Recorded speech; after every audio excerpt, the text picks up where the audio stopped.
की शादी होगी, शादी करके आया, बीवी को सामने बिठाया, बड़ा बखील था लड़का, बड़ा बखील था। बीवी को बोला कि तुम्हें पता भी हम क्या क्या खाते हैं? बीवी बोली कि हम तो नई नई यहाँ पर आए, हमको क्या पता आप क्या खाइएगा? बोला घर में सिर्फ वही बनेगा जो हम चाहेंगे। तो बीवी बोली कि आप जो खाइएगा वही बनाएंगे। तो उसका शौहर बोला कि पहले सुन लो कि हम खाएंगे क्या? बोला बोलिए। तो इसका शौहर बोला कि गोश्त हम नहीं खाते, मछली हम नहीं खाते, अंडा हम नहीं खाते, दूध दही हम नहीं खाते, साग सब्जी हम नहीं खाते। तो उसकी बीवी बोली तो कौन सी खावा तू? बोला हमें खाली दाल खींचिए। बोला दाल आप खाइएगा, हम थोड़े खाएंगे, दाल आप खाइएगा तो आप खाते रहिएगा, हम दूसरी चीज बनाएंगे। उसका शौहर बोला कि नहीं, इस घर में वही बनेगा जो हम चाहेंगे, सिर्फ दाल खाना पड़ेगा तुमको। ये नई नई आई थी, बेचारी खामोश हो गई।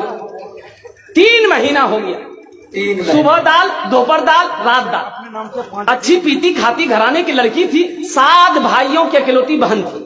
7 भाई सुखा के कांटा हो गई, खाली दाल खा खा के। 3 महीने के बाद मैके गई तो भाइयों ने अपनी बहन की शक्ल को देखा तो पूछा कि दैया, अरे खाना नहीं खाते थे, सूख के कांटा हो गई है। तो बहन रोने लगी, आंसू बंद नहीं हुआ।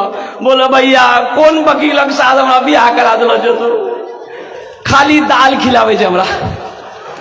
बोला काहे गोश्त नहीं खिलाते? बोला नहीं भैया, गोश्त का नाम लेते हैं तो मारता है। बोला मेरी बहन आंसू पोछो, उसकी दाल हम लोग निकाल देंगे। तुम खाना खाओ, ये टेबलेट लो, नींद की टेबलेट है, ससुराल पहुंचो, रात में खाना बनाना, दाल में नींद की टेबलेट मिला के उसको खिला के बेहोश करो, हम लोग आए उसका ऑपरेशन करेंगे। ये आई, घर आई, रात में दाल बनाई, नींद की गोली मिला दी, ये नौजवान खाया, बेहोश हो गया। 4 भाई उसका आया, कफन पहनाया, पूरे कफन पहनाया इसको, वकील को कफन पहनाया, पूरे बदन में कफन पहना के इसका 4 पाई उठा के दूसरा रूम में ले गया। चारों भाई 4 काला लिबास पहना, 4 निकाब बांधा चेहरे पे, एक एक कोड़ा लेके 4 कोना में खड़ा हो गया। नींद की गोली की जब असर इसकी खत्म हुई, उठ के बैठ गया, देखा बदन में कफन, 4 आदमी कोड़ा लेके खड़ा है। बोले भैया तो सब के जाओ? बोला हम लोग फरिश्ता हैं।